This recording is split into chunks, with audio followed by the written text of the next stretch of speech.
Bonjour, Un mot à tous les téléspectateurs qui vous suivent à travers Congo Live. d'abord je vous remercie et puis remercier en même temps vos téléspectateurs, leur dire que leur attention, j'ai besoin de leur attention et aussi de leur encouragement qui m'encourage parce que si je passe au niveau des réseaux sociaux, nous recevons que des insultes.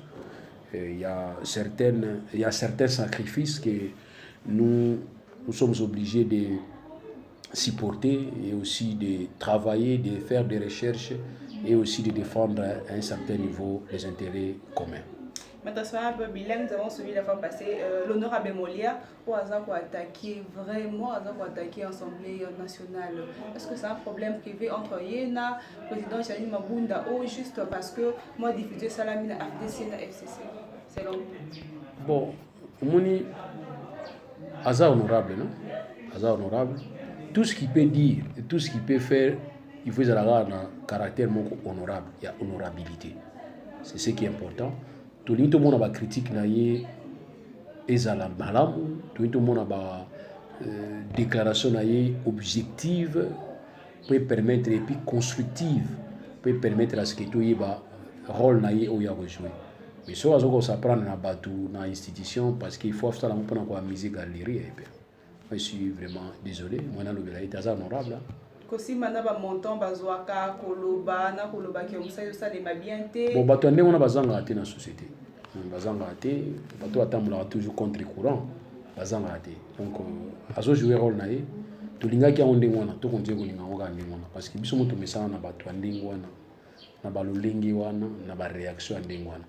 Mais moi je dis tout simplement que ça honorable, il faut qu'il y ait tout possible à répondre na rang na ye et à salango bien. Souvent na mona mingi na ba honorable bazali ba journaliste bani kotika mikote omona ye moko mi bengisi ye moko bani ko mi tuna ba question ye moko bani ko mi répondre ba question na kati ya chaîne na ye ça na constate moto or so lingo kota na monde wana il faut benga adversaire na yo batu na bino ba question pas ba journaliste neutre ou ya komona on est patron te parce que dès lors que journaliste a mona on déjà n'est patron quelque part question comment ya vraiment donc on a dit que non vraiment on a dit bandaka la zane ga ndemona il taquine un peu hein, les vieux taquine un peu c'est sa façon to mais ça n'a pas bien absent Koko Matina Niba aussi madame présidente de l'Assemblée nationale. Assim Azali. Koko Matina Niba ko attaquer na ba mot dur contre le président de l'Assemblée nationale. Mais la madame la présidente so mo attaquer pas réagir. C'est ça non? Aza mungala non? On a vu que maire aza mungala on a bangala ndi ba réagir ça. Mungala olingate atikelo tamini mingi. Donc kama ndenge maire aza mungala zo réagir. Il faut que maire réagir ceux qui vraiment maire amon qui va tout cailler. Alors ce maire amoni ba tout cailler afin une calme. Boza pendenge na ya za ni calme. Sauf que vie azoloba ou azoloba mais tolingi to mona mingi ba honorable journaliste hein bino no sote na ba honorable journaliste au lieu ba débat to sentir ba pour sentir parce que quelque part il y a des musiciens ba musiciens ba ngoya oh musicien mais non il y a des musiciens bazo ba kitoko bazo réfléchir kitoko to pesa ba chance alors nous ne voulons pas voir un musicien honorable na place où banda ko réfléchir ou na parler na plénière aux micro bani ko yemba. Non, parce que je suis musicien, il faut qu'il se comporte comme musicien partout. Non, à un certain moment, quand il faut taquiner. Quand il faut dire. Mais, viens, tout me s'en vient. Et l'opposant Jean-Bertrand Ewanga, membre et ensemble pour les changements, ou quand même Mibelebe na Moïse Katoubi alobi, la muka est comme une souka et vision nango, la muka est vraiment une souka et objectif nango. Pour nous le bani par rapport à réaction, mon opposant il y a changement, il y a ensemble pour les changements. Il y a opposant les sous oui quand même opposant un des leaders à la muka alobaïté lutte à la muka comme vraiment na souka na yango. Bon, opposition contre opposition niveau, c'est-à-dire aux autres s'opposer contre opposition ils raté. Parce que s'opposer toujours niveau moko, mais nous devons s'opposer là. Mais tant que vous avez la opposition contre opposition ils ont quitté au makasité. Bon, à un certain moment ndinga lobi qui comme na souka, ngana ba peut-être que la muka il faut la muka. Comme ça la muka ba option sous. Va continuer à vérité les urnes. Non, vérité les urnes. Et si là qui tant bas c'est ça qui court constitutionnel. Là c'est vérité les urnes soukaki. c'est ça, il court constitutionnel, il va tirer un canet, il va tirer un suspense, ça les rester suspense, style et l'autre, ça va détailler. Mais dès lors que vous saisir le cours constitutionnel, vous continuez la logique et la procédure. Vous continuez la procédure en souka. On s'en sur requis, non. On s'en sur requis. Il faut continuer la logique en souka. Oh, logique en souka, c'est un cours constitutionnel. Le cours constitutionnel, c'est résultat. Donc, à ce moment-là, la vérité des jeunes, tout. Si c'est vérité, on a besoin de tout le monde en est vient Tshisekedi. Tant qu'il y a une élection via Boya Guinaï, si vous voulez saisir, je sais bien saisir parce que banana, cousin, cousine, à Boya Guinaï, il y a qui prêter serment à palais. Et puis finalement, via Fanda Guinaï. Donc, le monde qui vient de ce moment, qui vient de la Bobima, Bobima quitté. Donc, vraie vérité des îles, c'est où il vient Tigana. Parce que net Tigana avait Tshisekedi Boya Koufa, l'élection, on a eu un gagnant. Il y a un parce que via Boya Guinaï, mais Oyo, l'élection a programmé Moutou. Procédure de lobby qui Seni a déposé le résultat dans la Cour constitutionnelle. Cour constitutionnelle, il faut programmer. Puis nous avons sali recours dans la Cour constitutionnelle. Cour constitutionnelle a examiné la données boyaki nango. Cour constitutionnelle a confirmé Moutou Mongo boy. On devait se limiter là. Pas de se déplacer. Mais tout ce qui va dans tout bimi libanda vérité les îles nous avons dit sauter. Les lois comment a été opposant à la pour attaquer car valider na opposition pour le baïté de bazawana 2023 mouvement mouta opposé liba ndenge na epona alekana ma pona bi ya présidentielle. Visa sur les alcoudada. Les bazana ba opanza. Caméra opesa candidature. Félix Tshisekedi a opesa candidature. Non, ba on nyonso, ba on nyonso. Caméra opesa candidature. Félix Tshisekedi opesa candidature. Caméra opesa candidature. On a évité, ba on wa yebi. Kabila opesa candidature. Martin Fayulu opesa candidature. Moïse opesa. Bemba opesa. Donc bango nyonso ba opesa. Ponga ngina mona ne mbongo ndizanga. So nete o mbongo za batu nyonso pe ba opesa. Oza président pour le coup moi maman. So yaki ono ofele pesa candidature mbele senia ko lemba ko enregistrer batu. Donc l'électeur ba ozala muke ba candidat président ba ozala belé. Donc bango nyonso ba opesa. Tant ba opesa ba kopanza. C'est ainsi madame mutabanga akaliwa. Mais ko banga liwe ni olbate o réfléchir jour ko kufa ba osala mondenge ni. Place ndeto banga ya wana. Obandi ko réfléchir jour ngana ko kufa ezaleni. Nde mona batu mususu. Boyono ka soni to bozo banga ko ebisa mutu ke na ozala candidat président lobby. Pourquoi parce que bozo na alliance lelo. Non madame. Yona mbayi na yo moko akufa moko otigala. Poni bo kanisa ngote. Donc to kanisa ke lobby ya 2023 bango nyonso mutu dans position na yo. Ni ba olo balilo oh non ngai Félix Tshisekedi tina kufa lukuta. Ezate ke oba olinga eti na suka te po na tamo bo benda na po ipoza la président ndenge na. Mais l'opposition déjà n'a pas réaction à la parole à il a une fois il y a signalé déjà à avertir la population qui est divisée dans les bossons à bango. Oh bon ni le tenir en indivision. Mutu mo tika na libela ne yo madame so ko ta libala. On s'obligé te. Yo mo ba prévoir du force. Ceux qui simbiti. Yo mo démission pesa. Non madame. To kan tsate ke zo ba sangani ne mo na bazaka libela. Ngala linga ko yusa mutu nyonso vérité. Bon, on a peut-être entre parenthèses, madame, ce qui moi si a eu ce mobile na yeke yo nangati liwa, c'est kalobi bien. Moko ba te yo nangati na lola, azati. Kaka ti liwa, c'est-à-dire liwe séparé bino, yo c'est makamno mususu. Non, moi te moi ça ko faire mbali, moi ça balle après. Ton mbala ko faire moi si mon bala balle après. Non, non moi te. Isa karango. Donc ndeba sangani bo lelo lo ba panzana. Mais todo projeter on te ba panzana avant. Mais to biki na 2023 ba panzana. Parce que là, il s'agit de intérêt moko. Intérêt sur le sili ba panzani. On a moins de gens à parler avec ça. Mais moi, dans le cas Martin Fayulu opposant hier à l'obara été car pour na le logo la bimsa mutu ba ozala kati na 2020. Coordonnateur de la muka zalité le logo coordonnateur de la muka. Donc ça membre simple de la muka. Ça coordonnateur de la muka. Le logo coordonnateur de la muka c'est Jean-Pierre Bemba. Maintenant des pégozo ko masuka na docteur. C'est ça le problème. Il y a un moment et Martin et Wangalobi n'a bien. Mais comme exemple, il y a Martin ou mais ce qu'il a dit, c'est la vérité. Il y a que mutu na mutu azonga bipai azala ki liboso pour permettre mutu na mutu télémasiko ya sikato ba nani to sangana na eli susu na 2023. Le défaut ya biso ezali ko sangana na mutu après l'élection, na ko sangana na mutu ba avant l'élection. Na ko sangana ba élection c'est si là bozala ko sangana. Yani mais ya rebongaka.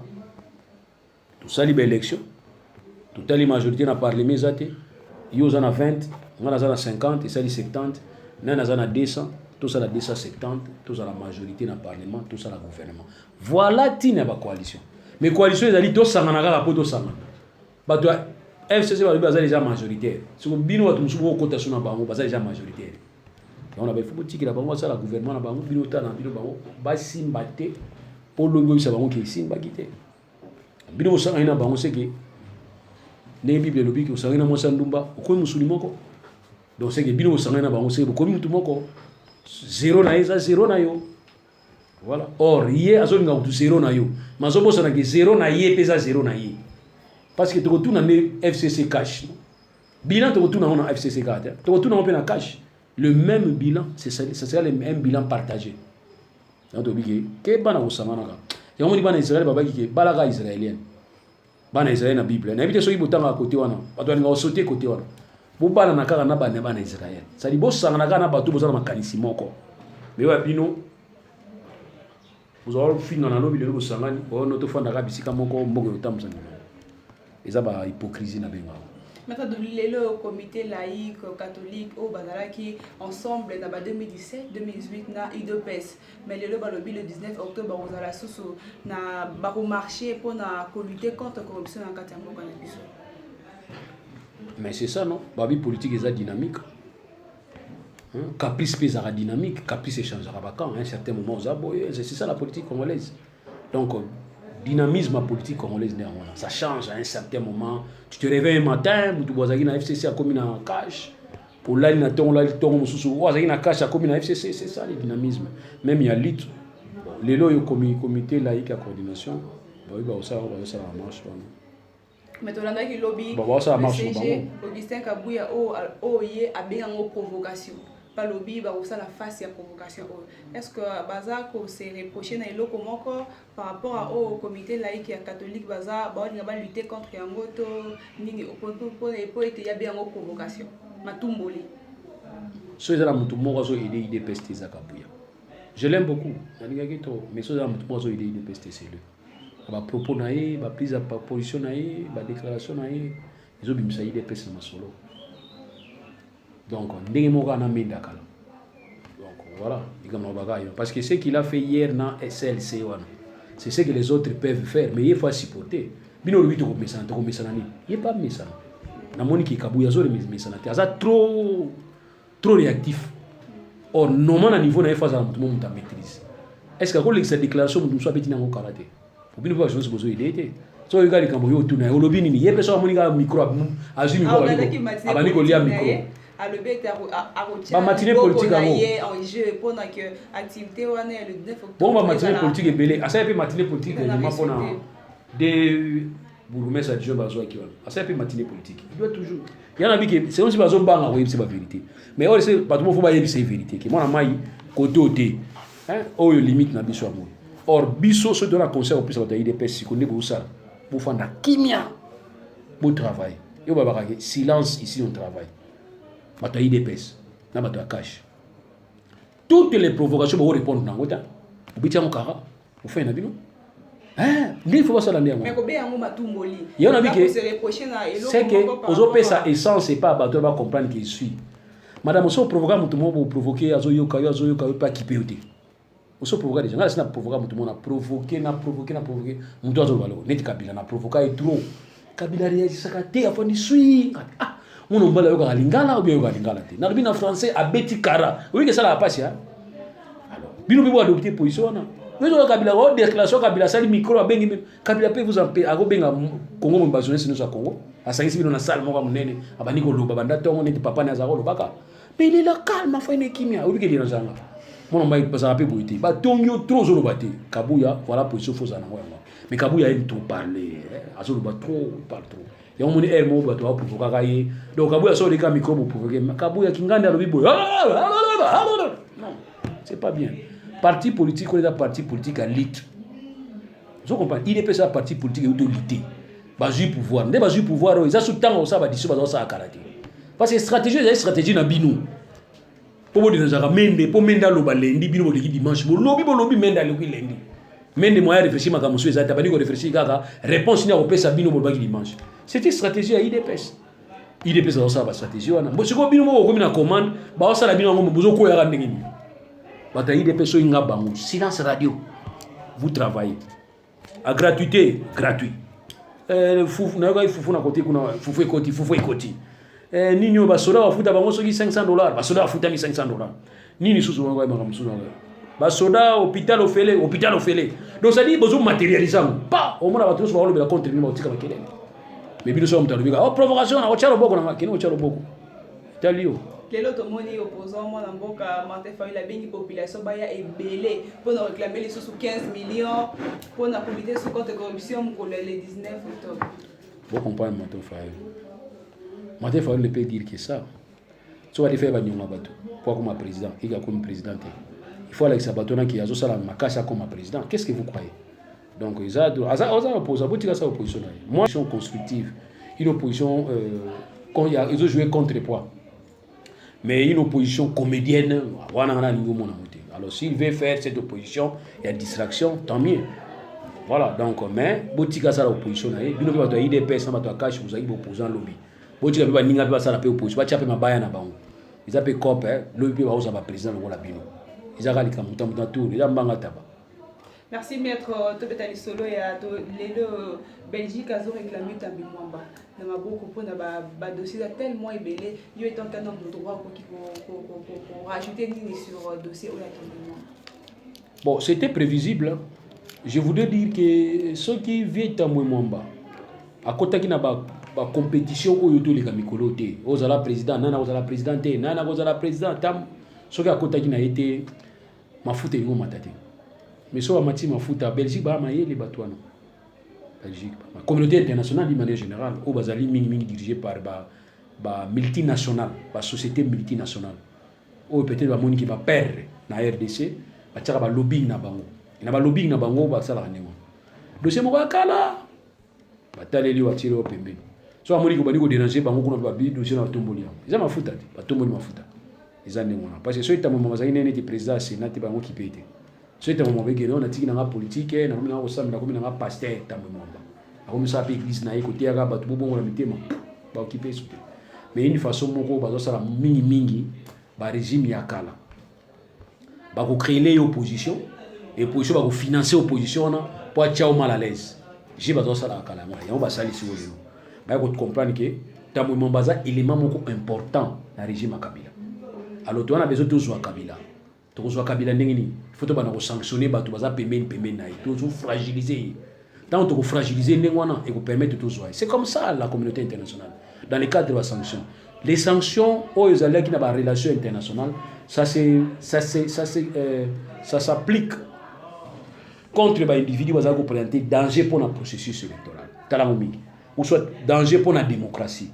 Ou soit danger pour violer les droits humains. Bako appliquer ba sanction ndenge wana ono osimba dollar te to kangyo compte na banque to kopesa sous visa te ba biloko ba tsa ngo ndenge wana pani pona ko diminuer velléité ya ba individu ba za danger pona ba processus zola nanga. Alors chef de l'état mutali boso akenda ki quand le chef de l'état est parti a meki kolobela bango ko plaider pona bango, mais la réponse a été claire. Quand ils ont compris pourquoi bazo soit phase mususu la réponse te, la phase ce n'est pas seulement le refus. Mais balobi boye ceux qui justice na bino et bandi kozwa cas par cas biso tozation na problème à globalité. Vous comprenez? C'est une phase inde faut total mingi yangwana. Alors qu'est-ce qu'il faut? Il faut que justice na biso s'intéresser na batu nyonso wana ba yeba États-Unis te lobby to na ba preuve to kopesa bino pona batu toujours sanctionner bolingi état de droit bolingi lutter contre la corruption kasi forme corruption mususu yangwana. Ceux qui États-Unis obi ke to na ba preuve c'est que botu na États-Unis Kingandi preuve contre exemple contre Loulou, preuve ezali. Pour faire le dossier contre Loulou. États-Unis dans le cadre de la collaboration judiciaire, botini la biso ba preuve wana. Bon ba preuve goya, ba preuve ya corruption na ngai, ba mbona zwaka awa, botel na numéro na nga compte aux États-Unis, batine bino extrait de compte na 3 milliards de dollars. Ah, mona mai, mais 3 milliards de dollars aux yeux en wapi. 3 milliards de dollars. Tout ça on a enquête pour 3 milliards de dollars na yo. Donc c'est qu'ils a solo dans la corruption. Tu vois, tout ça dans le cadre de la collaboration, vous avez bon one. Mais Maître Douli, avant déjà, pendant l'élection, rumeur et dire circuler car sur la personne est en Mwamba pour ne pas crier parce que pas mais tout le monde a été à qui va bien élu président, il y a Sénat, mais pour un déplacement, il y a intérêt à Moka pour ce qu'on dit qu'il n'a pas mis sur ça, il est juste un simanania c'est même comme on a vu un temps ça peut bien au salle là. Hein? Président Soudan on a Omar Bel Chiso et Omar El Béchiso El Béchi. La tigala ipena Soudan, za ipena mandat d'arrêt international. Aibenda za otambola. Koti tinelo ya batami mukia bimi wana soko vya ikola ngaka pour kamusu to za vya ikola ngo. po li kamsuto lo bezati président mboka kina ko meka mwana ngani akina ko meka oloba ba ma bi oté ba boyina bango tout ça comme ça muta se défendre soit ezate mais ngana to pesa bango voler mususu na yebisi bilo sikoyo maman so bo fongoli kaka la dossier pour na bango vous allez remarquer que bon ça là parce que compétence universelle ya ba poursuite ezali reconnu par ba pays oyo ba monique na zone wana instabilité eza to na zone wana justice ezate to na zone wana bato il faut pas ça la justice ba comme ba tortionnaire yango ne moni compétence universelle et mataka pour ça la musala mais quand la justice fait bien son travail bango yaka na appui bako ko kota te bana ko remplacer que o to kanga tete ba pesi bino réponse que na o eteli makamba ba sanction wana justice interne ça la musala ou ele ni bo comprendre ele ni bo comprendre so nga fait on a qui na justice na so font la dossier contre nga mais oui mais si ko bango ko ezali po atene ma kene oskuta na magistrat a font la dossier magistrat zo ba o so funda mo konja mboka moko voyez pas oh je me plains contre Joseph Kabila magistrat simba ibiki bo mona biki kwei bon il y a un problème justice on fait ça musala le yango wana donc les leçons mutabika na gefunda mkonzi moko mboka na biso problème au mona bakusoba okanga yo funda mkonzi na biso alors justice fait ça la musala ils a justice yango yango wana bino bozo sala musala te yango ba moni que vide dali va profiter donc ballon non so na bakende et puis bino pe na bisa na tuna na bino pe na ki na ntozo comment yo za na mbongo na Congo te muzana mbongo na poto ça aussi c'est pas normal vous en a compte boy compte bombé mais awa mbongo yate awa ndako ezate c'est vous avez mis mabe tika bakanga bino wa mbongo wango neti ngana sabo na zana compte na poto te ata stylo ezate na poto donc so bio kanga stylo nanga na poto c'est ko kangilo ka mutu mususu voilà. Merci maître, on va vraiment arriver à la fin pour chuter déjà un mot pour Monseigneur Ambongo. Monseigneur Ambongo, d'abord on félicite, tous ça maintenant on a des cardinaux, on a des électeurs à la pape congolais, ça peut aussi influencer pour la voix. Parce que ceux qui le bango ba la pape il comme pour la RDC, pape en tant que personnalité à monde, on va vraiment écouter. Il peut se pencher pour la RDC par rapport à voix mi balé toujours là-bas. Parce que pour avoir un pape aujourd'hui, il faut qu'il y ait des élections à cardinaux. Et les cardinaux là, toi là-bas, mi balé. Pas jouer rôle là-bas. Pas jouer rôle là-bas.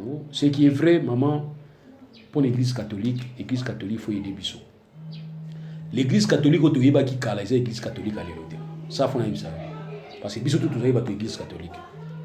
L'église catholique, on aura premier communion dans l'église catholique. Nakima. Madame Nakima. Parce que l'église catholique, l'église catholique, ils ont le droit de l'homme. Ils ont le respect à la texte. Ils ont la démocratie. Or, démocratie, respect à la constitution. Ils ont la madame. C'est important. Or, dans le enseignement, il y a 43 articles et 48 gratuité, il faut les avoir. Il faut atteindre la moitié de l'État. C'est chef de l'État. Chef de l'État a atteindre la cadre de la campagne. Tant que dans le cadre de la campagne, comme hier, le peuple d'abord, il a lié Titan comme président. Mais il faut abandonner depuis 2006. C'est l'église catholique.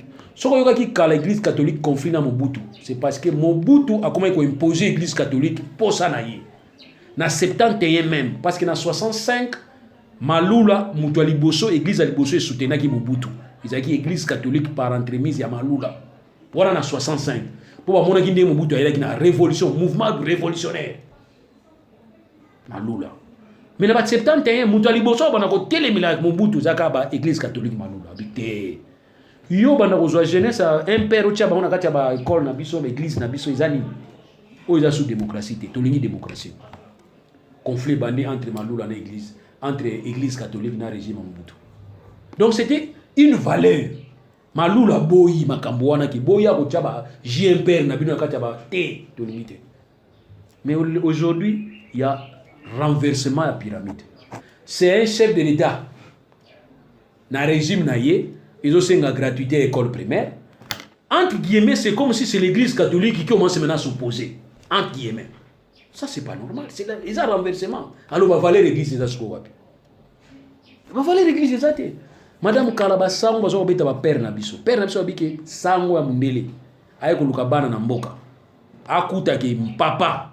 Moi, na kindaki classité. Allez, mbala matodi. Beau petit film. Bako bêter papa film. Mais les c'est l'inverse. Qu'est-ce qu'il y a? 500 $, 600 $, église catholique, Minerval. Si vous avez privé au 500 $, parce que l'église est déjà 500. Je suis allé dans l'église catholique, moi, on a convocation des parents. Je suis allé, moi, on a écrit les terres, c'est fini. Abbé, il a dit soutane. Ça, c'est qu'on a mon qui est non, soutane à Pembe. Na tuni, oui, monsieur l'abbé, qu'est-ce qu'il y a? Moi, on a écrit les terres, l'homme, il ça qui à Pembe. Na tuni, on s'en bar. On s'en la bar, ou bien, on s'en nganda. Na pesati. Et si na pesati, sur le moment, on a glace, on l'a. L'ongolais, sur l'ongolais. Au point de l'obinomi, biso tout le temps de l'église catholique. Au lieu de terre, au peso, au moins, ni va bien, on dit coupe. Parce que on va coupe, moi, commande. Ils ont la milité.